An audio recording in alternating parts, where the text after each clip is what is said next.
ਬਿਸਮਿल्लाहिर्रहमानिर्रहीम ਤੇ अस्सलाम वालेकुम। 6 ਜਨਵਰੀ ਪਾਕਿਸਤਾਨ ਦੇ ਵਿੱਚ ਮੰਗਲ ਦੀ ਸ਼ਾਮ ਤੇ ਅੱਜ ਦੇ ਪੰਜਾਬੀ ਵੀਲੌਗ 'ਚ ਚੜ੍ਹਦੇ ਤੇ ਲਹਿੰਦੇ ਪੰਜਾਬ ਦੇ ਸੱਜਣਾ ਤੇ ਮਿੱਤਰਾਂ, ਭੈਣਾਂ ਤੇ ਭਰਾਵਾਂ, ਮਾਵਾਂ ਤੇ ਬਜ਼ੁਰਗਾਂ ਨੂੰ ਜੀ ਆਇਆਂ। ਸਭ ਤੋਂ ਪਹਿਲਾਂ ਤੇ ਅੱਜ 38ਵਾਂ ਦਿਨ ਹੈ ਫੀਲਡ ਮਾਰਸ਼ਲ ਆਸਿਮ ਮੁਨੀਰ ਦੀ ਡਿਫੈਕਟੋ ਮਾਰਸ਼ਲ ਦਾ। ਤੇ ਚੇਤੇ ਕਰਾਉਣਾ ਕਿ ਜੇ ਹਾਲੀ ਤੱਕ ਇਸ ਚੈਨਲ ਨੂੰ ਸਬਸਕ੍ਰਾਈਬ ਨਹੀਂ ਕੀਤਾ ਤਾਂ ਜ਼ਰੂਰ ਕਰੋ ਤਾਂ ਕਿ ਸਾਡੀ ਆਵਾਜ਼ ਨੂੰ ਤਗੜੇ ਕਰ ਸਕੋ। ਕੱਲ ਕੁਝ ਸਫ਼ਰ ਸੀ, ਕੱਲ ਸਮਝ ਲਓ, ਅੱਜ ਸਮਝ ਲਓ। ਉਹਦੀ ਵਜ੍ਹਾ ਹੈ ਕਿ ਤੁਹਾਡਾ ਅੱਜ ਬਣਦਾ, ਮੇਰਾ ਕੱਲ ਬਣਦਾ, ਕਿਉਂਕਿ ਅਮਰੀਕਾ 'ਚ ਇਸ ਵੇਲੇ ਸਵੇਰ ਹੈ ਅਤੇ ਕੱਲ ਮੈਂ ਸਾਰਾ ਦਿਨ ਅਤੇ ਪਿਛਲੀ ਰਾਤ ਸਫ਼ਰ ਦੇ ਵਿੱਚ ਸਾਂ, ਜਿਹਦੀ ਵਜ੍ਹਾ ਤੋਂ ਪੰਜਾਬੀ ਵੀਲੌਗ ਜ਼ਰਾ ਅੱਜ ਲੇਟ ਹੋ ਰਿਹਾ। ਸੁਬਹ ਦੀ ਬਜਾਏ ਅਸੀਂ ਜ਼ਰਾ ਤੁਹਾਡੇ ਪਾਕਿਸਤਾਨ ਦੇ ਵੇਲੇ, ਸ਼ਾਮ ਦੇ ਵੇਲੇ ਇਹਨੂੰ ਜਾਰੀ ਕਰ ਰਹੇ ਹਾਂ। ਬਹਰਹਾਲ ਪਹਿਲੀ ਖਬਰ ਤਾਂ ਅਡਿਆਲਾ ਜੇਲ੍ਹ ਦੇ ਸਾਹਮਣੇ ਤੋਂ ਰੱਖਣੀ ਹੈ ਤੁਹਾਡੇ ਸਾਹਮਣੇ, ਜਿੱਥੇ ਅੱਜ ਇਮਰਾਨ ਖਾਨ ਦੀਆਂ ਜਿਹੜੀਆਂ ਹਮਸ਼ੀਰਾਂ ਨੇ, ਨੌਰੀਨ ਬੀਬੀ, ਉਜ਼ਮਾ ਬੀਬੀ ਔਰ ਅਲੀਮਾ ਬੀਬੀ, ਉਹਨਾਂ ਨੇ ਅੱਜ ਉੱਥੇ ख़त्म ਜਿਤਨੇ ਵੀ ਸ਼ੋਹਦਾ ਨੇ ਸਾਡੇ ਪਾਕਿਸਤਾਨ ਤਹਿਰੀਕ ਇਨਸਾਫ ਦੀ ਜਾਂ ਓਵਰਆਲ ਪਾਕਿਸਤਾਨ ਦੇ ਵਿੱਚ ਜਿਹੜੀ ਜਮਹੂਰੀਅਤ ਦੀ ਹੈ ਬਹਾਲੀ ਵਾਸਤੇ, ਰੂਲ ਆਫ ਲਾਅ ਵਾਸਤੇ ਜਿਹੜੀ ਜਦੋਜਹਿਦ ਚੱਲ ਰਹੀ ਹੈ, ਇਹਦੇ ਵਿੱਚ ਜਿੰਨੇ ਵੀ ਸ਼ਹੀਦ ਹੋਏ ਨੇ ਉਹਨਾਂ ਵਾਸਤੇ ਉੱਥੇ ਕੁਰਾਨ ਖਾਨੀ ਕਰਨ ਦਾ ਬੰਦੋਬਸਤ ਅਡਿਆਲਾ ਜੇਲ੍ਹ ਦੇ ਸਾਹਮਣੇ ਕੀਤਾ ਗਿਆ ਸੀ ਔਰ ਅੱਜ ਉੱਥੇ ਸਿਪਾਰੇ ਪੜ੍ਹੇ ਗਏ, ਕੁਰਾਨ ਖਾਨੀ ਕੀਤੀ ਗਈ। ਲੇਕਿਨ ਪੰਜਾਬ ਪੁਲਿਸ ਨੇ ਉਹ ਹੀ ਕੰਮ ਕੀਤਾ ਜਾਂ ਜਰਨੈਲਾਂ ਨੇ ਉਹਨਾਂ ਕੋਲੋਂ ਉਹੀ ਕੰਮ ਕਰਵਾਇਆ ਜਿਹੜਾ ਹਮੇਸ਼ਾ ਕਰਵਾਇਆ ਜਾਂਦਾ ਹੈ। ਅੱਜ ਦੁਬਾਰਾ ਗੰਦਾ ਅਤੇ ਠੰਡਾ ਪਾਣੀ ਜਿਹੜਾ ਉੱਥੇ ਸਿਪਾਰਾ ਪੜ੍ਹਨ ਵਾਲਿਆਂ ਦੇ ਉੱਤੇ ਸੁੱਟਿਆ ਗਿਆ। ਜਿਹੜੇ ਕੁਰਾਨ ਕਰੀਮ ਦੀ ਤਲਾਵਤ ਕਰ ਰਹੇ ਸਨ, ਖਵਾਤੀਨ ਅਤੇ ਮਰਦ, ਉਹਨਾਂ ਦੇ ਉੱਤੇ ਉਹ ਪਾਣੀ ਸੁੱਟਿਆ ਗਿਆ। ਦੁਬਾਰਾ ਉੱਥੇ ਬਦਤਮੀਜ਼ੀ ਕੀਤੀ ਗਈ। ਇਹ ਹਰ ਵਾਰੀ ਮਤਲਬ ਕੋਈ ਨਵਾਂ ਕੰਮ ਨਹੀਂ ਹੈ ਇਹਨਾਂ ਦਾ, ਹਰ ਵਾਰੀ ਇੱਕੋ ਹੀ ਕੰਮ ਕਰਦੇ ਨੇ ਅਤੇ ਨਾ ਕੋਈ ਸ਼ਰਮ ਹੈ, ਨਾ ਕੋਈ ਹਿਆ ਹੈ, ਨਾ ਇਹਨਾਂ ਨੂੰ ਲੱਗਦਾ ਹੈ ਕਿ ਇਹਨਾਂ ਨੂੰ ਕੋਈ, ਮੇਰਾ ਖਿਆਲ ਰੱਬ ਦਾ ਵੀ ਡਰ ਕੋਈ ਨਹੀਂ ਹੈ ਅਤੇ ਦੁਨੀਆ ਦਾ ਡਰ ਤਾਂ ਇਹਨਾਂ ਨੂੰ ਹੈ ਹੀ ਕੋਈ ਨਹੀਂ। ਅੱਛਾ, ਦੂਜੇ ਪਾਸੇ DG ISPR ਸਾਹਿਬ ਦੀ ਪ੍ਰੈਸ ਕਾਨਫਰੰਸ ਦੇ ਉੱਤੇ ਧੁੰਮਾਂ ਪਈਆਂ ਨੇ, ਮਤਲਬ ਕਿ ਹਰ ਪਾਸੇ ਧੁੰਮਾਂ ਪਈਆਂ ਨੇ। ਉਹਨਾਂ ਨੇ ਪ੍ਰੈਸ ਕਾਨਫਰੰਸ ਦੇ ਵਿੱਚ ਇੱਕ ਤਾਂ ਝੂਠ ਬੜੇ ਮਾਰ ਛੱਡੇ ਨੇ, ਮਤਲਬ ਇੰਨੇ ਕੁ ਝੂਠ ਮਾਰ ਛੱਡੇ ਨੇ ਕਿ ਉਹਨਾਂ ਨੇ ਦੁਬਾਰਾ KPK ਨੂੰ ਬਹੁਤ ਜ਼ਿਆਦਾ ਨਿਸ਼ਾਨਾ ਬਣਾਇਆ ਔਰ ਝੂਠ ਹੀ ਨਿਸ਼ਾਨਾ ਬਣਾਇਆ, ਜਿਹੜਾ ਨਹੀਂ ਸੀ ਬਣਦਾ ਉਹ ਵੀ KPK ਨੂੰ ਨਿਸ਼ਾਨਾ ਬਣਾਇਆ। ਔਰ ਇਹੀ ਸੂਰਤ ਹਾਲ ਇੰਝ ਹੀ ਲੱਗ ਰਹੀ ਸੀ ਕਿ ਜਿਵੇਂ ਉਹ ਕੋਈ ਨੂਨ ਲੀਗ ਦੇ ਕੋਈ ਤਰਜਮਾਨ ਹੋਣ, ਫੌਜ ਦੇ ਤੇ ਤਰਜਮਾਨ ਉਹ ਨਹੀਂ ਸੀ ਲੱਗ ਰਹੇ, ਕਿਉਂਕਿ ਇੱਕ ਪਾਸੇ ਉਹ ਨੂਨ ਲੀਗ ਦੀਆਂ ਤਾਰੀਫਾਂ ਕਰ ਰਹੇ ਸਨ ਅਤੇ ਦੂਜੇ ਪਾਸੇ ਉਹ ਪਾਕਿਸਤਾਨ ਤਹਿਰੀਕ ਇਨਸਾਫ ਦੇ ਉੱਤੇ ਤਬਰਰਾ ਪੜ੍ਹ ਰਹੇ ਸਨ। ਖੈਬਰ ਪਖਤੂਨਖਵਾ ਨੂੰ ਸੂਬੇ ਦੇ ਤੌਰ 'ਤੇ ਵੀ ਨਿਸ਼ਾਨਾ ਬਣਾ ਰਹੇ ਸਨ, ਖੈਬਰ ਪਖਤੂਨਖਵਾ ਦੀ ਹਕੂਮਤ ਨੂੰ ਵੀ ਨਿਸ਼ਾਨਾ ਬਣਾ ਰਹੇ ਸਨ ਅਤੇ ਪਾਕਿਸਤਾਨ ਤਹਿਰੀਕ ਇਨਸਾਫ ਨੂੰ ਵੀ ਨਿਸ਼ਾਨਾ ਬਣਾ ਰਹੇ ਸਨ।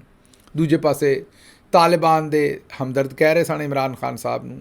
ਬਦਤਮੀਜ਼ੀ ਵੀ ਹੋ ਰਹੀ ਸੀ ਕਾਫੀ ਸਾਰੀ ਉਹਦੇ ਵਿੱਚ, ਜਿਹੜਾ ਤਰੀਕਾ ਉਹਨਾਂ ਦਾ ਗੱਲ ਕਰਨ ਦਾ, ਜਿਸ ਤਰ੍ਹਾਂ ਮੈਂ ਵੇਖੋ ਉਹਨਾਂ ਦਾ, ਉਹਦਾ ਨਹੀਂ ਕਹਿ ਰਿਹਾ ਮੈਂ DG ISPR ਸਾਹਿਬ ਨੂੰ, ਹਾਲਾਂਕਿ ਸਖਤ ਨਾਪਸੰਦ ਕਰਦਾ ਮੈਨੂੰ ਉਹ ਬੜੇ ਸਖਤ ਨਾਪਸੰਦ ਨੇ, ਲੇਕਿਨ ਨਾਪਸੰਦ ਨੇ ਮੈਂ ਉਹਨਾਂ ਨੂੰ ਹਜੇ ਵੀ ਦੇਖੋ ਮੇਰੇ ਜਿਹੜੇ ਅਲਫਾਜ਼ ਨੇ ਉਹਨਾਂ ਦੇ ਵਿੱਚ, ਇਹ ਮੈਂ ਉਹਨਾਂ ਦੀ ਇੱਜ਼ਤ ਨਹੀਂ ਕਰ ਰਿਹਾ। ਉਹਨਾਂ ਦੀ, ਦੁਬਾਰਾ ਮੈਂ ਲਫ਼ਜ਼ ਮੈਂ ਇਹ ਵੀ ਕਹਿ ਸਕਦਾ ਕਿ ਮੈਂ ਇਹ ਉਹਦੀ ਇੱਜ਼ਤ ਨਹੀਂ ਕਰ ਰਿਹਾ, ਲੇਕਿਨ ਮੈਂ ਉਹਨਾਂ ਦੀ ਕਹਿ ਰਿਹਾ। ਇਹ ਮੈਂ ਉਹਨਾਂ ਦੀ ਇੱਜ਼ਤ ਨਹੀਂ ਕਰ ਰਿਹਾ, ਇਹ ਮੈਂ ਆਪਣੀ ਇੱਜ਼ਤ ਕਰ ਰਿਹਾ। ਜਿਸ ਵੇਲੇ ਮੈਂ ਉਹਨਾਂ ਦੇ ਬਾਰੇ ਉਹਨਾਂ ਨੂੰ ਕਹਿ ਕੇ ਉਹਨਾਂ ਦਾ ਲਫ਼ਜ਼ ਇਸਤੇਮਾਲ ਕਰਦਾ ਹੈ ਅਤੇ ਇਹ ਮੈਂ ਆਪਣੀ ਇੱਜ਼ਤ ਕਰ ਰਿਹਾ। ਮੈਂ ਆਪਣੀ ਜਿਹੜੀ ਪਰਸਨੈਲਿਟੀ ਹੈ ਜਾਂ ਆਪਣਾ ਜਿਹੜਾ ਤਸ਼ੱਖਸ ਹੈ ਉਹਦੀ ਹਿਫਾਜ਼ਤ ਕਰ ਰਿਹਾ। ਇਸੇ ਤਰੀਕੇ ਨਾਲ DG ਸਾਹਿਬ ਨੂੰ ਕੋਈ ਦੱਸੇ ਕਿ ਇਹ ਜਿਹੜੀ ਤੂੰ ਤੁਕਾਰ ਉਹ ਕਰਦੇ ਨੇ, ਓਏ ਤੋਏ ਕਰਕੇ ਗੱਲਾਂ ਕਰਦੇ ਨੇ, ਯੂਨੀਫਾਰਮ ਪਾ ਕੇ, ਸਰਕਾਰੀ ਤਨਖਾਹ ਲੈਂਦੇ ਹੋਏ, ਸਰਕਾਰੀ ਜਿਹੜਾ ਇੱਕ ਕੰਮ ਕਰਦੇ ਹੋਏ, ਉਹ ਜਿਹੜਾ ਇੱਕ ਕੌਮ ਦੇ ਲੀਡਰ ਦੇ ਬਾਰੇ ਓਏ ਤੋਏ ਕਰਕੇ ਗੱਲ ਕਰਦੇ ਨੇ, ਉਹ ਵੈਸੇ ਹੀ ਸਾਨੂੰ ਬੜੇ ਭੈੜੇ ਲੱਗਦੇ ਨੇ ਅਤੇ ਉੱਤੋਂ ਮਜ਼ੀਦ ਭੈੜੇ ਲੱਗਦੇ ਨੇ ਜਦੋਂ ਇਹੋ ਜਿਹੇ ਉਹ ਕੰਮ ਕਰਦੇ ਨੇ। ਉਹਨਾਂ ਨੂੰ ਥੋੜ੍ਹਾ ਜਿਹਾ ਖਿਆਲ ਕਰਨਾ ਚਾਹੀਦਾ, ਇਹੋ ਜਿਹੀਆਂ ਗੱਲਾਂ ਨਹੀਂ ਕਰਨੀਆਂ ਚਾਹੀਦੀਆਂ ਕਿ ਜਿਹੜੀਆਂ ਨਫ਼ਰਤਾਂ ਮਜ਼ੀਦ ਵਧਾਉਣ। ਅੱਜ ਉਹਨਾਂ ਨੇ ਜਿਹੜੀ ਸਾਰੀ ਗੱਲ ਕੀਤੀ ਉਹਦੇ ਵਿੱਚ ਇਹੀ ਨਜ਼ਰ ਆਇਆ ਵੀ ਉਹਨਾਂ ਨੇ ਇੱਕ ਪਾਸੇ ਸ਼ਹਬਾਜ਼ ਸ਼ਰੀਫ ਜ਼ਰਦਾਰੀ, ਸਰਫਰਾਜ਼ ਬੁਗਟੀ, ਮੁਰਾਦ ਅਲੀ ਸ਼ਾਹ, ਮਰੀਮ ਨਵਾਜ਼, ਇਹਨਾਂ ਸਾਰਿਆਂ ਨੂੰ ਆਪਣੇ ਨਾਲ ਰੱਖਿਆ ਅਤੇ ਸੁਹੇਲ ਅਫਰੀਦੀ ਨੂੰ ਜਿਹੜਾ ਉਹ ਪਰਾਇਆ ਕਰਕੇ, ਓਪਰਾ ਕਰਕੇ, ਮਤਰਿਆ ਕਰਕੇ ਟਰੀਟ ਕੀਤਾ ਅਤੇ ਉਹਨਾਂ ਦੇ ਬਾਰੇ ਇਸ ਤਰੀਕੇ ਨਾਲ ਗੱਲਬਾਤ ਕੀਤੀ ਜਿਸ ਤਰ੍ਹਾਂ ਉਹ ਸੂਬਾ ਨਹੀਂ ਹੈ ਮੁਲਕ ਦਾ, ਕੋਈ ਦੂਸਰੇ ਮੁਲਕ ਦੀ ਗੱਲ ਹੋਣ ਲਈ, ਬਲਕਿ ਦੂਸਰੇ ਮੁਲਕ ਦੇ ਬਾਰੇ ਵੀ ਕੋਈ ਇੰਜ ਗੱਲ ਨਹੀਂ ਕਰਦਾ ਜਿਵੇਂ ਉਹਨਾਂ ਨੇ ਅੱਜ ਗੱਲਬਾਤ ਕੀਤੀ। ਇਲਜ਼ਾਮਾਤ ਲਾਏ ਅਤੇ ਝੂਠ ਹੀ ਬੋਲਦੇ ਗਏ, ਇੱਕ ਨਹੀਂ ਬੇਸ਼ੁਮਾਰ ਝੂਠ ਬੋਲੇ। ਮਤਲਬ ਇੱਕ ਝੂਠ ਤੇ ਇਹ ਬੋਲਿਆ ਕਿ ਪਾਕਿਸਤਾਨ ਤਹਿਰੀਕ ਇਨਸਾਫ ਦੇ ਜਿਹੜੇ ਲੋਕ ਨੇ ਉਹ ਤਾਲਿਬਾਨ ਦੇ ਸਪੋਰਟਰ ਨੇ ਅਤੇ ਇਸੇ ਤੋਂ ਤਾਲਿਬਾਨ ਵਾਲੇ ਇਹਨਾਂ ਦੇ ਉੱਤੇ ਹਮਲਾ ਨਹੀਂ ਕਰਦੇ। ਹਾਲਾਂਕਿ ਬੇਸ਼ੁਮਾਰ ਹਮਲੇ ਜਿਹੜੇ ਪਾਕਿਸਤਾਨ ਤਹਿਰੀਕ ਇਨਸਾਫ ਦੇ ਲੋਕਾਂ 'ਤੇ ਹੋਏ ਵੀ ਨੇ ਔਰ ਉਹ ਸ਼ਹੀਦ ਵੀ ਹੋਏ ਨੇ। ਮਤਲਬ ਉਹ ਜਿਹੜੇ ਦਹਿਸ਼ਤਗਰਦਾਂ ਦੇ ਹਮਲੇ ਹੋਏ ਨੇ ਉਹਨਾਂ 'ਚ PTI ਦੇ ਬਹੁਤ ਸਾਰੇ ਲੋਕ ਜਿਹੜੇ ਉਹ ਸ਼ਹੀਦ ਵੀ ਹੋਏ ਨੇ। ਜਦੋਂ ਆਵਾਮ ਹੀ 90% PTI ਦੇ ਨਾਲ ਹੈ ਤੇ ਮੈਨੂੰ ਦੱਸੋ ਫਿਰ ਜਿਹੜੇ ਵੀ ਉੱਥੇ KP 'ਚ ਜਾਂ ਕਿਤੇ ਵੀ ਜਿਹੜੇ ਹੋ ਰਹੇ ਨੇ ਦਹਿਸ਼ਤਗਰਦੀ ਦੇ ਹਮਲੇ, ਉਹਦੇ ਵਿੱਚ ਦੱਸੋ PTI ਦੇ ਲੋਕ ਹੀ ਸ਼ਹੀਦ ਹੋ ਰਹੇ ਜਦੋਂ 90% ਲੋਕ ਹੀ PTI ਦੇ ਨਾਲ ਨੇ ਪਾਕਿਸਤਾਨ 'ਚ। ਬਹਰਹਾਲ DG ਸਾਹਿਬ ਨੇ ਅੱਜ ਜੋ ਮੈਂ ਹੀ ਆਖਾਂਗਾ ਕਿ ਬੜੀ ਹੀ ਔਂਤਰੀਆਂ ਗੱਲਾਂ ਕਰ ਛੱਡੀਆਂ ਨੇ, ਆਪਣੇ ਆਪ ਨੂੰ ਹੋਰ ਜ਼ਿਆਦਾ ਦੂਰ ਲੈ ਗਏ ਨੇ, ਆਪਣੇ ਆਪ ਨੂੰ ਫੌਜ ਦਾ ਅਦਾਰਾ, ਜ਼ਾਹਿਰ ਹੈ ਹੁਣ ਫੌਜ, ਆਮ ਫੌਜ ਤੇ ਸਾਰੀ ਇਹ ਨਹੀਂ ਕਰਨਾ ਚਾਹੁੰਦੀ ਜੋ ਇਹ ਕਰ ਰਹੇ ਨੇ। ਉੱਤੇ ਬੈਠੇ ਚੰਦ ਜਿਹੜੇ ਜਰਨੈਲ ਨੇ ਉਹਨਾਂ ਦੀ ਭਰਪੂਰ ਕੋਸ਼ਿਸ਼ ਹੈ ਕਿ ਫੌਜ ਦਾ ਅਦਾਰਾ ਬਾਮੁਕਾਬਲਾ PTI ਬਣਾਈਏ, ਫੌਜ ਦਾ ਅਦਾਰਾ ਤੇ ਹੁਣ ਤੇ ਉਹ ਬਾਮੁਕਾਬਲਾ KP ਵੀ ਬਣਾਉਣ ਦੀ ਕੋਸ਼ਿਸ਼ ਕਰ ਰਹੇ ਨੇ, ਜਿਹੜੀ ਕਿ ਬਹੁਤ ਹੀ ਸ਼ਰਮਨਾਕ ਔਰ ਪਰੇਸ਼ਾਨ ਕੁਨ ਗੱਲਬਾਤ ਹੈ। ਬਹਰਹਾਲ ਅੱਜ ਉਹਨਾਂ ਬੜੀਆਂ ਲੰਮੀਆਂ ਚੌੜੀਆਂ ਗੱਲਾਂ ਕੀਤੀਆਂ। ਇੱਕ ਤੇ ਉਹ ਪੰਜਾਬੀ 'ਚ ਅਸੀਂ ਜਿਹੜਾ 58 ਹੈ ਜਿਹਨੂੰ 58 ਕਹਿੰਦੇ ਨੇ ਉਹਨੂੰ ਅੱਜ ਉਹ 58 ਕਹਿੰਦੇ ਰਹੇ, ਤੇ 58 ਉਹ ਮੇਰਾ ਖਿਆਲ ਮੈਂ ਇਹੀ ਕਹਿ ਸਕਦਾ ਵੀ ਉਰਦੂ ਵੀ ਭੈੜੀ ਹੈ ਤੇ ਗਿਣਤੀ ਵੀ ਭੈੜੀ ਹੈ, ਤੇ ਵੈਸੇ ਅੱਜ ਤੇ ਮੈਂ ਹਿਸਾਬ ਲਾਇਆ ਵੀ ਉਹਨਾਂ ਦੀ ਜਿਹੜੀ ਸੋਚਣ ਦੀ ਸਲਾਹੀਅਤ ਹੈ ਉਹ ਵੀ ਭੈੜੀ ਹੈ, ਤੇ ਉੱਤੋਂ ਜਿਹੜਾ ਤੂੰ ਤਕਾਰ ਕਰਕੇ ਜਿਸ ਵੇਲੇ ਜ਼ੁਬਾਨ ਇਸਤੇਮਾਲ ਕਰਦੇ ਨੇ ਤਾਂ ਜ਼ਾਹਿਰ ਹੈ ਜ਼ੁਬਾਨ ਵੀ ਭੈੜੀ ਹੈ। ਲੇਕਿਨ ਅੱਜ ਉਹਨਾਂ ਨੇ ਇਹ ਵੀ ਵਿਖਾਇਆ ਕਿ ਰਿਫਾਈਨ ਨਹੀਂ ਹੈਗੇ ਬਿਲਕੁਲ ਵੀ, ਕਿਤੇ ਕੋਈ ਪੋਲਿਸ਼ ਵਾਲਿਸ਼ ਨਹੀਂ ਹੈ ਪਰਸਨੈਲਿਟੀ ਵੀ, ਅਤੇ ਕੋਈ ਸਿੱਖਣ ਦੀ ਵੀ ਕੋਸ਼ਿਸ਼ ਨਹੀਂ ਕਰਦੇ, ਲੇਕਿਨ ਮਗਰੂਰ ਬੜੇ ਨੇ। ਇਹ ਮੇਰੀ ਸਮਝ ਤੋਂ ਬਾਹਰ ਹੈ, ਇਹ ਉਹ ਫੂੰਫਾਂ ਬੜੀ ਹੈ, ਫੂੰਡ ਬੜੀ ਹੈ ਅੰਦਰ, ਮਗਰੂਰ ਬੜੇ ਨੇ, ਔਰ ਲੱਗਦਾ ਉਹਨਾਂ ਨੂੰ ਇਹੀ ਹੈ ਕਿ ਜੋ ਵੀ ਉਹ ਕਹਿ ਰਹੇ ਨੇ ਉਹ ਠੀਕ ਕਹਿ ਰਹੇ ਨੇ। ਤੇ ਲੇਕਿਨ ਸਾਨੂੰ ਅਫਸੋਸ ਇਹੀ ਹੈ ਕਿ ਜਿਸ ਤਰੀਕੇ ਨਾਲ ਉਹ ਇਮਰਾਨ ਖਾਨ ਸਾਹਿਬ ਦੇ ਬਾਰੇ ਬਾਰ-ਬਾਰ ਤਮਸਖਰ ਦੇ ਨਾਲ ਔਰ ਬਦਤਮੀਜ਼ੀ ਨਾਲ ਗੱਲ ਕਰਦੇ ਨੇ, ਅੱਜ ਉਹਨਾਂ ਨੇ ਦੁਬਾਰਾ ਕੀਤੀ ਹੈ। ਬਹੁਤ ਹੀ ਅਫਸੋਸਨਾਕ ਹੈ ਜੋ ਕੁਝ ਉਹਨਾਂ ਨੇ ਕੀਤਾ ਹੈ, ਲੇਕਿਨ ਜੋ ਕੁਝ ਫਿਰ ਉਹਨਾਂ ਦੇ ਨਾਲ ਹੋ ਰਿਹਾ ਪਹਿਲਾਂ ਵੀ ਹੋਇਆ ਸੀ, ਹੁਣ ਵੀ ਜਿਹੜੀ ਖਲਕੇ ਖੁਦਾ ਹੈ ਜਿਸ ਤਰੀਕੇ ਨਾਲ ਉਹਨਾਂ ਦੇ ਉੱਤੇ ਤਨਕੀਦ ਕਰ ਰਹੀ ਹੈ ਉਹ ਖੁਦਾ ਦੀ ਪਨਾਹ ਹੈ। ਮੇਰਾ ਨਹੀਂ ਖਿਆਲ ਕਿ ਕੋਈ ਹੋਰ DG ISPR ਸਾਹਿਬ ਉਹਨਾਂ ਨੇ ਏਡੀ ਛੇਤੀ ਆਵਾਮ ਦੀ ਇੰਨੀ ਜ਼ਿਆਦਾ ਤਨਕੀਦ ਸਮੇਟੀ ਹੋਏਗੀ ਜਿੰਨੀ ਜ਼ਿਆਦਾ ਤਨਕੀਦ ਸਾਡੇ DG ISPR ਸਾਹਿਬ ਸਮੇਟ ਚੁੱਕੇ ਨੇ। ਖੈਰ ਅੱਗੇ ਚੱਲਨੇ, ਅਗਲੀ ਖਬਰ ਜਿਹੜੀ ਉਹ ਬੈਂਕ ਆਫ ਪੰਜਾਬ ਦੇ 99 ਅਰਬ 99 ਬਿਲੀਅਨ ਰੁਪੀਜ਼ ਜਿਹੜੇ ਨੇ ਉਹ ਗਾਇਬ ਹੋ ਗਏ ਨੇ। ਹਾਂਜੀ, ਤੁਸੀਂ ਦੁਰਸਤ ਸੁਣ ਰਹੇ ਹੋ, ਇਹ ਲਾਹੌਰ ਦੇ ਵਿੱਚ ਪੰਜਾਬ ਹਕੂਮਤ ਦੇ ਆਸਾਨ ਕਾਰੋਬਾਰ ਸਕੀਮ ਦੇ ਵਿੱਚ ਕਰੋੜਾਂ ਰੁਪਈਆਂ ਦਾ, ਬਲਕਿ ਅਰਬਾਂ ਰੁਪਈਆਂ ਦਾ ਜਿਹੜਾ ਫਰਾਡ ਉਹਦਾ ਇਨਕਸ਼ਾਫ ਹੋਇਆ। ਇਹ 99 ਬਿਲੀਅਨ ਨੇ ਜਿਹੜੇ ਚੋਰੀ ਕਰ ਲਏ ਗਏ ਨੇ। ਹੁਣ ਤੱਕ 70 ਮੁਲਜ਼ਮਾਨ ਜਿਹੜੇ ਉਹ ਗ੍ਰਿਫਤਾਰ ਕਰ ਲਏ ਗਏ ਨੇ। ਇਹ ਪਿਛਲੇ ਕਈ ਮਹੀਨਿਆਂ ਤੋਂ ਬੈਂਕ ਆਫ ਪੰਜਾਬ ਦਾ ਇਹ ਸਿਸਟਮ ਜਿਹੜਾ ਹੈਕ ਹੋਇਆ ਸੀ, ਤੇ ਇਹ ਇਹਨਾਂ ਨੂੰ ਮੇਰਾ ਖਿਆਲ ਬੜੀ ਲੇਟ ਪਤਾ ਲੱਗਾ। ਇਹ ਮੈਨੂੰ ਤਾਂ ਲੱਗਦਾ ਕਿਤੇ ਰਲੀਆਂ ਹੀ ਚੁਗਦੀਆਂ ਨੇ, ਜਾਂ ਉਹ ਜਿਹੜਾ ਇੱਕ ਮੁਹਾਵਰਾ ਹੈ ਵੀ ਕੁੱਤੀ ਚੋਰਾਂ ਨਾਲ ਰਲੀ ਹੈ, ਇਹ ਕੋਈ ਨਾ ਕੋਈ ਇਹਦੇ ਵਿੱਚ ਬੰਦਾ ਜਿਹੜਾ ਉਹ ਇਹਨਾਂ ਚੋਰਾਂ ਦੇ ਨਾਲ ਰਲਿਆ ਹੈ। ਤੇ ਇਹ ਹੁਣ 70 ਬੰਦੇ ਆਂਦੇ ਨੇ ਗ੍ਰਿਫਤਾਰ ਕਰ ਲਏ ਨੇ। ਫਰਾਡ 'ਚ ਮੁਲਵਸ ਮੁਸਤਫੀਦ ਅਫਰਾਦ ਦਾ ਤਾਲੁਕ ਪੰਜਾਬ ਦੇ ਮੁਖਤਲਿਫ ਅਜ਼ਲਾ ਨਾਲ ਹੈ, ਤੇ NCCIA ਨੇ ਮਜ਼ੀਦ ਇਹਦੇ ਉੱਤੇ ਤਫਤੀਸ਼ ਸ਼ੁਰੂ ਕਰ ਦਿੱਤੀ ਹੈ, ਮੁਕੱਦਮਾ ਦਰਜ ਹੋ ਗਿਆ। ਲੇਕਿਨ ਇਹ ਜ਼ਰਾ ਗੌਰ ਕਰੋ ਕਿ ਇਹ ਪਿਛਲੇ ਕਈਆਂ ਮਹੀਨਿਆਂ ਤੋਂ ਇਹ ਫਰਾਡ ਚੱਲ ਰਿਹਾ ਸੀ, ਔਰ 99 ਅਰਬ 99 ਬਿਲੀਅਨ ਗਾਇਬ ਹੋ ਗਏ ਨੇ, ਤੇ ਹੁਣ ਜਾ ਕੇ ਇਹਨਾਂ ਨੂੰ ਪਤਾ ਲੱਗਾ। ਅੱਛਾ ਜੀ, ਅੱਗੋਂ ਬਾਜੀ ਮਰੀਮ ਆਂਦੀ ਹੈ ਕਿ ਸਭ ਤੋਂ ਪਹਿਲੇ ਮੈਂ ਸਿਫਾਰਿਸ਼ ਦਾ ਕਲਚਰ ਖ਼ਤਮ ਕਰ ਦਿੱਤਾ ਹੈ, ਰਿਸ਼ਵਤ ਦਾ ਕਲਚਰ ਖ਼ਤਮ ਕਰ ਦਿੱਤਾ ਹੈ, ਵਰਨਾ ਇਹ ਹੀ ਚੀਫ ਮਿਨਿਸਟਰ ਦਾ ਦਫ਼ਤਰ ਹੈ ਜਿੱਥੇ ਵੀਲਿੰਗ ਡੀਲਿੰਗ ਦਾ ਜਿਹੜਾ ਅੱਡਾ ਬਣਿਆ ਹੋਇਆ ਸੀ, ਅਤੇ ਜਿੱਥੇ ਜਿਹੜੇ ਨੇ ਉਹ ਪੈਸੇ ਲਏ ਜਾਂਦੇ ਸਨ ਤੇ ਅਪੁਆਇੰਟਮੈਂਟਾਂ ਕੀਤੀਆਂ ਜਾਂਦੀਆਂ ਸਨ ਲੋਕਾਂ ਦੀਆਂ। ਅੱਛਾ, ਇਹ ਬੜਾ ਇੰਟਰਸਟਿੰਗ ਟੌਪਿਕ ਹੈ। ਇਹ ਟੌਪਿਕ ਉਹੋ ਜਿਹਾ ਹੀ ਹੈ ਜਿਵੇਂ ਹਾਫਿਜ਼ ਸਾਹਿਬ ਆਂਦੇ ਨੇ ਕਿ ਮੇਰੇ ਕੋਲ ਬੁਸ਼ਰਾ ਬੀਬੀ ਦੀ ਕਰਪਸ਼ਨ ਦੀ ਫਾਈਲ ਸੀ, ਮੈਂ ਉਹ ਫਾਈਲ ਇਮਰਾਨ ਖਾਨ ਸਾਹਿਬ ਨੂੰ ਦਿੱਤੀ, ਤੇ ਮੈਨੂੰ ਉਹਨਾਂ ਨੇ DG ISI ਦੇ ਅਹੁਦੇ ਤੋਂ ਹਟਾ ਦਿੱਤਾ। ਹੁਣ ਇਸ ਗੱਲ ਨੂੰ ਕਮ ਅਜ਼ ਕਮ ਵੀ 2019 ਕੋਈ 6 ਸਾਲ ਹੋ ਗਏ ਨੇ, ਜਦੋਂ 6-7 ਸਾਲ ਪਹਿਲਾਂ ਉਹਨਾਂ ਨੇ ਇਹਨਾਂ ਨੂੰ DG ISI ਦੇ ਅਹੁਦੇ ਤੋਂ ਹਟਾਇਆ ਸੀ। ਹੁਣ ਬੰਦਾ ਸਵਾਲ ਪੁੱਛੇ ਕਿ ਉਹ ਫਾਈਲ 6-7 ਸਾਲਾਂ ਤੋਂ ਕਦੀ ਸਾਹਮਣੇ ਕਿਉਂ ਨਾ ਆਈ। ਚਲੋ ਹੁਕੂਮਤ ਦੇ ਦੌਰਾਨ ਤਾਂ ਤੁਸੀਂ ਕਹਿ ਸਕਦੇ ਹੋ ਨਾ ਕਿ ਵਜ਼ੀਰ ਆਜ਼ਮ ਦੀ ਬੇਗਮ ਸੀ, ਤੁਸੀਂ ਸਾਹਮਣੇ ਨਹੀਂ ਰੱਖ ਸਕੇ। ਹੁਣ ਤੇ ਚੌਥਾ ਸਾਲ ਹੈ, ਹਕੂਮਤ ਵੀ ਡਿੱਗ ਗਈ ਹੈ, ਹੁਣ ਸਾਰੇ ਜ਼ੁਲਮ ਵੀ ਕਰ ਲਏ ਨੇ, 200 ਕੇਸ ਵੀ ਬਣਾ ਲਏ ਨੇ, ਇੱਜ਼ਤ ਨਿਕਾਹ ਅਰਗੇ ਘਟੀਆ ਕੇਸ ਵੀ ਤੁਸੀਂ ਬਣਾ ਛੱਡੇ ਨੇ, ਔਰ ਇਹਨਾਂ ਤਮਾਮ ਕੇਸਾਂ ਦੇ ਬਾਵਜੂਦ ਤੁਸੀਂ ਉਹ ਫਾਈਲ ਨਹੀਂ ਬਾਹਰ ਲਿਆ ਸਕੇ। ਅੱਛਾ, ਫਿਰ ਇੱਕ ਹੋਰ ਗੱਲ ਕਰ ਲਈਏ, ਚਲੋ ਇਹ ਤਾਂ ਉਹ ਝੂਠ ਹੀ ਸੀ ਜ਼ਾਹਿਰ ਹੈ ਸਾਰੀ ਗੱਲ, ਅਗਰ ਉਹ ਫਾਈਲ ਕਦੀ ਹੁੰਦੀ ਤਾਂ ਸਾਹਮਣੇ ਆ ਜਾਂਦੀ। ਲੇਕਿਨ ਹੋਰ ਇੱਕ ਗੱਲ ਕਰ ਲੈਂਦੇ, ਇਹ ਜ਼ਾਹਿਰ ਹੈ ਬੁਜ਼ਦਾਰ ਸਾਹਿਬ ਦੇ ਉੱਤੇ ਇਹ ਟੌਂਟ ਕਰ ਰਹੀਆਂ ਨੇ ਮਰੀਮ ਸਾਹਿਬਾ ਕਿ ਇੱਥੇ ਵੀਲਿੰਗ ਡੀਲਿੰਗ ਹੁੰਦੀ ਸੀ। ਚਲੋ ਇਸੇ ਗੱਲ ਦਾ ਐਨਾਲਿਸਿਸ ਕਰ ਲੈਂਦੇ। ਬੁਜ਼ਦਾਰ ਸਾਹਿਬ ਦੇ ਨਾਲ ਜਿਹੜੇ ਵੀਲਿੰਗ ਡੀਲਿੰਗ ਕਰਨ ਵਾਲੇ 2 ਬੰਦੇ ਸਨ, ਜਿਹੜੇ ਉਹਨਾਂ ਦੇ PSO ਸਨ, ਉਹਨਾਂ ਦੇ ਵਿੱਚੋਂ ਜਿਹੜਾ ਮੇਨ PSO ਸੀ ਮਰੀਮ ਸਾਹਿਬਾ, ਉਹ ਕੈਪਟਨ ਅਲੀ ਤੁਹਾਡਾ ਅੱਜ ਵੀ PSO ਹੈ। ਜਿਹੜਾ ਚੀਫ ਮਿਨਿਸਟਰ ਹੁੰਦਾ ਹੈ ਉਹ ਸਾਰਾ ਕੁਝ ਆਪਣੇ PSO ਜਿਹੜਾ ਪਰਸਨਲ ਸਟਾਫ ਆਫਿਸਰ ਹੈ ਉਹਦੇ ਥਰੂ ਹੀ ਕਰਦਾ ਹੈ, ਜਿਹੜਾ 24 ਘੰਟੇ ਉਹਨਾਂ ਦੇ ਨਾਲ ਰਹਿੰਦਾ ਹੈ, ਜਿਹੜਾ ਉਹਨਾਂ ਦਾ ਫੋਨ ਫੜ ਕੇ ਰੱਖਦਾ, ਉਹਨਾਂ ਦੀ ਡਾਇਰੀ ਫੜ ਕੇ ਰੱਖਦਾ, ਉਹਨਾਂ ਦੀਆਂ ਮੁਲਾਕਾਤਾਂ ਤੈਅ ਕਰਦਾ ਹੈ। चीफ मिनिस्टर ने की खाना है, की पीना है, कित्थे बहना है, किहदे नाल मिलना है, किहड़ी मीटिंग जाना, हर चीज़ वो शख्स करता है। ਜਿਹੜਾ PSO ਕੈਪਟਨ ਅਲੀ ਬੁਜ਼ਦਾਰ ਸਾਹਿਬ ਨੇ ਆਪਣੇ ਨਾਲ ਲਾਇਆ ਹੋਇਆ ਸੀ, ਉਹ ਹੀ PSO ਜਿਹੜਾ ਹੈ ਉਹ ਲਾਇਆ ਹੋਇਆ ਮਰੀਮ ਸਾਹਿਬਾ ਨੇ, ਔਰ ਉਹ ਪਹਿਲੇ ਵੀ ਤੁਹਾਡੇ ਹੀ ਲੋਕ ਸਨ ਕੈਪਟਨ ਅਲੀ ਸਾਹਿਬ। ਮੈਂ ਤੇ ਜਿੰਨਾ ਚਿਰ ਬੁਜ਼ਦਾਰ ਸਾਹਿਬ ਨਾਲ ਰਿਹਾ, ਮੈਨੂੰ ਤਾਂ ਇਹੀ ਮਹਿਸੂਸ ਹੁੰਦਾ ਸੀ ਵੀ ਨੂਨ ਦੀ ਹਕੂਮਤ ਹੈ, ਬਸ ਚੀਫ ਮਿਨਿਸਟਰ ਹੀ ਸਾਡਾ ਹੈ, ਬਾਕੀ ਸਾਰੇ ਕੰਮ ਤੇ ਬੁਜ਼ਦਾਰ ਸਾਹਿਬ ਤੁਹਾਡੇ ਹੀ ਕਰਦੇ ਸਨ ਤੇ ਤੁਹਾਡੇ ਕਹਿਣ 'ਤੇ ਹੀ ਕਰਦੇ ਸਨ। ਅੱਛਾ, ਹੁਣ ਅਗਰ ਇਹ ਗੱਲ ਕਰ ਲਈਏ ਇੱਕ ਮਿੰਟ ਵਾਸਤੇ ਕਿ ਬੁਜ਼ਦਾਰ ਸਾਹਿਬ ਜਿਹੜੇ ਨੇ ਉਹਨਾਂ ਨੇ ਉੱਥੇ ਵੀਲਿੰਗ ਡੀਲਿੰਗ ਬੜੀ ਕੀਤੀ ਹੈ ਤੇ ਬੜਾ ਮਾਲ ਬਣਾਇਆ।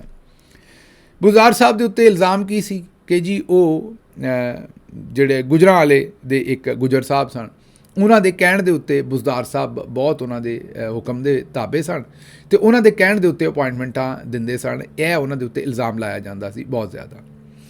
ਅੱਛਾ ਚਲੋ ਅੱਗੇ ਚੱਲਦੇ ਹਾਂ। ਉਹਨਾਂ ਦੇ ਉੱਤੇ ਇੱਕ ਇਲਜ਼ਾਮ ਲਾਇਆ ਗਿਆ ਕਿ ਉਹਨਾਂ ਦੇ ਕਹਿਣ ਦੇ ਉੱਤੇ ਬੁਜ਼ਦਾਰ ਸਾਹਿਬ ਨੇ, ਗੁਜਰ ਸਾਹਿਬ ਦੇ ਕਹਿਣ ਦੇ ਉੱਤੇ ਗੁਜਰਾਂ ਵਾਲੇ ਦੇ ਜਿਹੜੇ ਇੱਕ ਕਮਿਸ਼ਨਰ ਲਾ ਛੱਡੇ। ਹੁਣ ਉਹ ਜਿਹੜੇ ਗੁਜਰਾਂ ਵਾਲੇ ਦੇ ਕਮਿਸ਼ਨਰ ਨੇ, ਫਿਰ ਉਸ ਤੋਂ ਬਾਅਦ ਉਹਨਾਂ ਨੂੰ ਐਡੀਸ਼ਨਲ IG ਆਪਣਾ ਐਡੀਸ਼ਨਲ ਚੀਫ ਸੈਕਟਰੀ ਲਾਇਆ ਗਿਆ ਸਾਊਥ ਪੰਜਾਬ।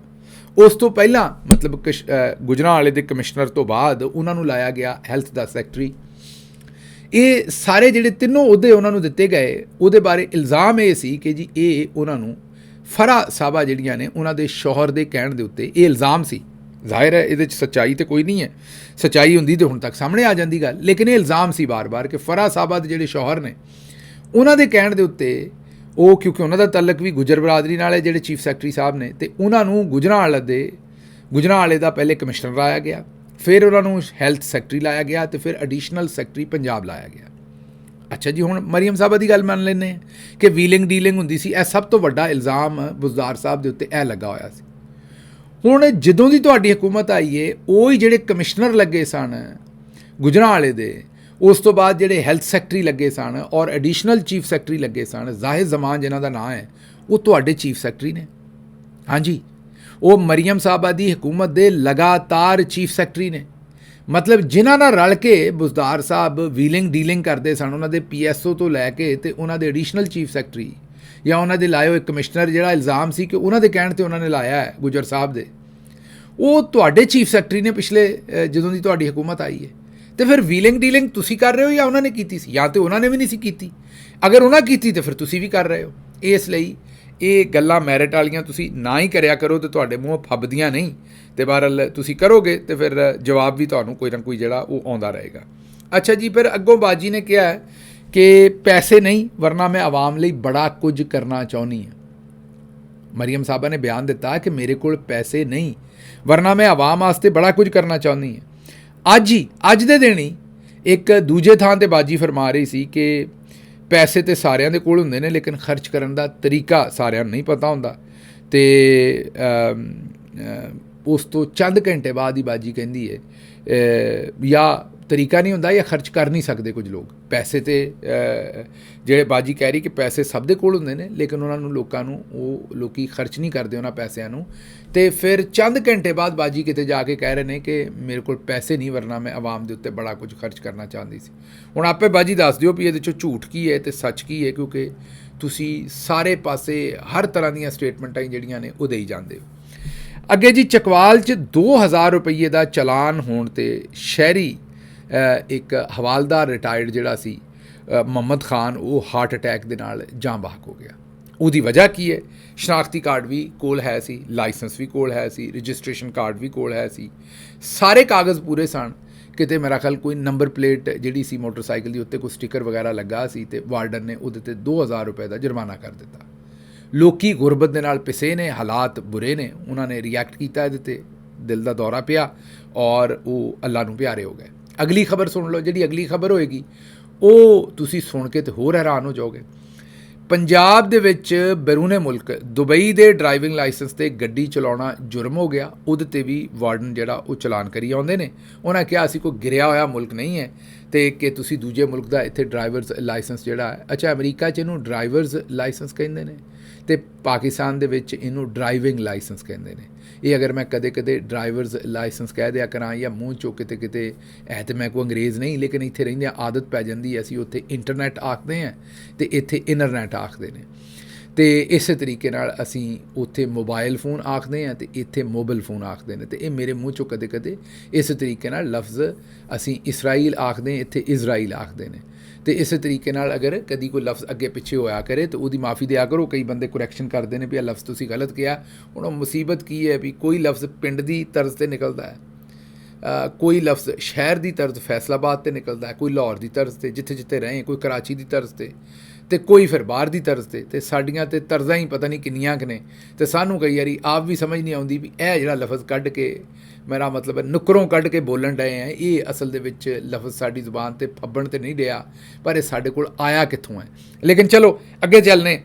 ਇਹ ਹੁਣ ਜਨਾਬ ਇਹ ਮੇਰੀ ਸਮਝ ਤੋਂ ਇਸ ਲਈ ਬਾਹਰ ਹੈ ਕਿ ਅਮਰੀਕਾ ਦੇ ਵਿੱਚ ਬੜੇ ਸਾਰੇ ਮੁਲਕਾਂ ਦਾ ਅਗਰ ਤੁਹਾਡੇ ਕੋਲ ਡਰਾਈਵਰਸ ਲਾਇਸੈਂਸ ਹੋਵੇ ਅਤੇ ਤੁਸੀਂ ਗੱਡੀ ਚਲਾ ਰਹੇ ਹੋ, ਪੁਲਿਸ ਵਾਲਾ ਤੁਹਾਨੂੰ ਡੱਕ ਲੈ, ਅਤੇ ਮੈਂ ਨਹੀਂ ਆਉਂਦਾ ਇੱਥੇ ਕਾਨੂੰਨ ਦਾ, ਤਾਂ ਮੈਨੂੰ ਨਹੀਂ ਪਤਾ, ਮੈਂ ਕਾਨੂੰਨਦਾਨ ਨਹੀਂ ਹੈ, ਲੇਕਿਨ ਮੇਰੀਆਂ ਅੱਖਾਂ ਦੇਖੇ ਜਿਹੜਾ ਤਜਰਬਾ ਹੈ, ਉਹ ਅਗਰ ਲਾਇਸੈਂਸ ਦਿਖਾਉਂਦੇ ਨੇ ਤਾਂ ਅਕਸਰ ਪੁਲਿਸ ਵਾਲੇ ਮੰਨ ਲੈਂਦੇ ਨੇ।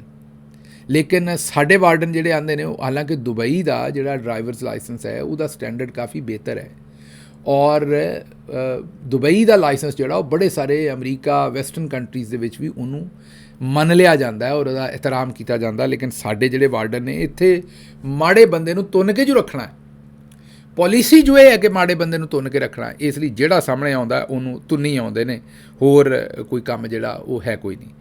ਅੱਛਾ ਜੀ, ਖੈਰ ਅੱਜ ਕਿਉਂਕਿ ਵੀਲੌਗ ਲੇਟ ਕਰ ਰਹੇ, ਖਬਰਾਂ ਹੋਰ ਵੀ ਮੈਂ ਕਰ ਸਕਦਾ ਸਾਂ, ਲੇਕਿਨ ਖਬਰਾਂ ਕਾਫੀ ਸਾਰੀਆਂ ਪਈਆਂ ਨੇ, ਲੇਕਿਨ ਇੱਥੋਂ ਤੁਹਾਡੇ ਕੋਲੋਂ ਇਜਾਜ਼ਤ ਲੈਂਦੇ ਹੁਣ। ਤੇ ਰੱਬ ਰੱਖ।